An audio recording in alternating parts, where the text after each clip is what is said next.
हत्या करने वाले को पाप की सज़ा कब मिलती है। किसी गांव में एक सज्जन रहते थे। उनके घर के सामने एक सुनार का घर था। सुनार के पास सोना आता रहता था और वह गढ़ा कर देता रहता था। ऐसे वो पैसे कमाता था। एक दिन उसके पास अधिक सोना जमा हो गया। रात्रि में पहरा लगाने वाले सिपाही को इस बात का पता लग गया। उस पहरेदार ने रात्रि में उस सुनार को मार दिया और जिस बक्से में सोना था उसे उठाकर चल दिया। इसी बीच सामने रहने वाले सज्जन लघु शंका के लिए उठकर बाहर आए। उन्होंने पहरेदार को पकड़ लिया कि तू इस बक्से को कैसे ले जा रहा है। तो पहरेदार ने कहा, तू चुप रहे, हल्ला मत कर, इसमें से कुछ तू ले ले और कुछ मैं ले लूँ। सज्जन बोले, मैं कैसे ले लूँ, मैं चोर थोड़े ही हूँ।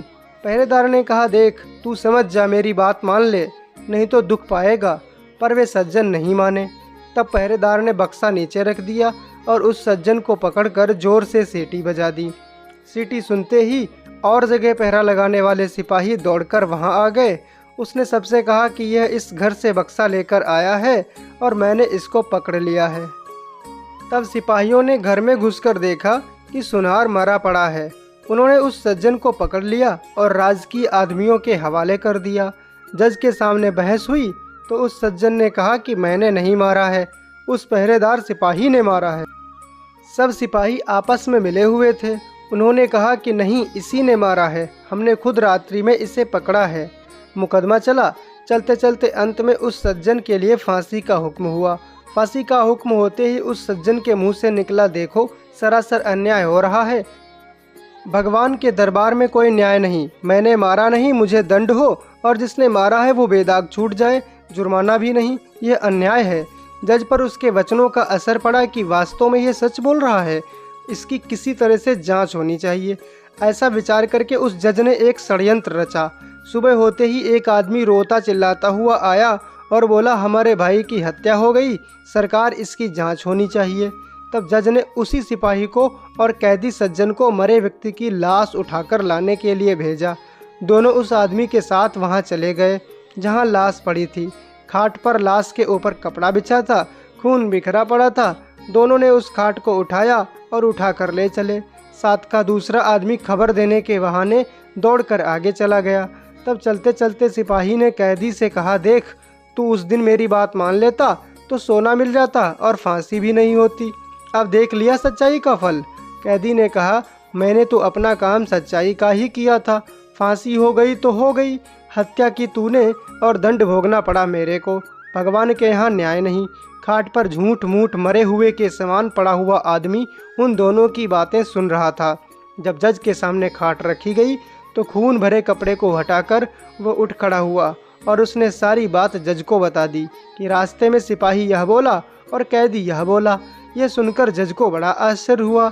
सिपाही भी हक्का बक्का रह गया।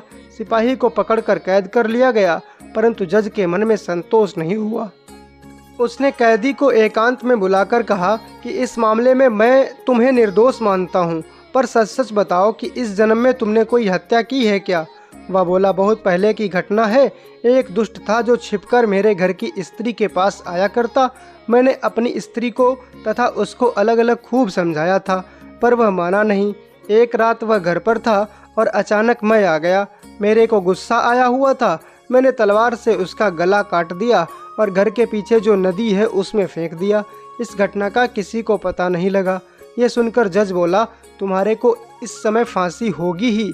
मैंने भी सोचा था कि मैंने किसी से रिश्वत नहीं खाई, कभी बेईमानी नहीं की, फिर मेरे हाथ से इसके लिए फांसी का हुक्म लिखा कैसे गया।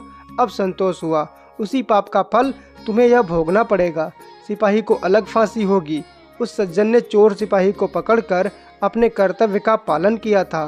फिर उसको जो दंड मिला है वो उसके कर्तव्य पालन का फल नहीं है, प्रत्युत उसने बहुत पहले जो हत्या की थी उस हत्या का फल है। कारण कि मनुष्य को अपनी रक्षा करने का अधिकार है, मारने का अधिकार नहीं। मारने का अधिकार रक्षक अर्थात क्षत्रिय का है, राजा का है। अतः कर्तव्य पालन करने के कारण उस पाप का फल उसको यहीं मिल गया और परलोक के भयंकर दंड से उसका छुटकारा हो गया। कारण कि इस लोक में जो दंड भोग लिया जाता है उसका थोड़े में ही छुटकारा हो जाता है, थोड़े में ही शुद्धि हो जाती है।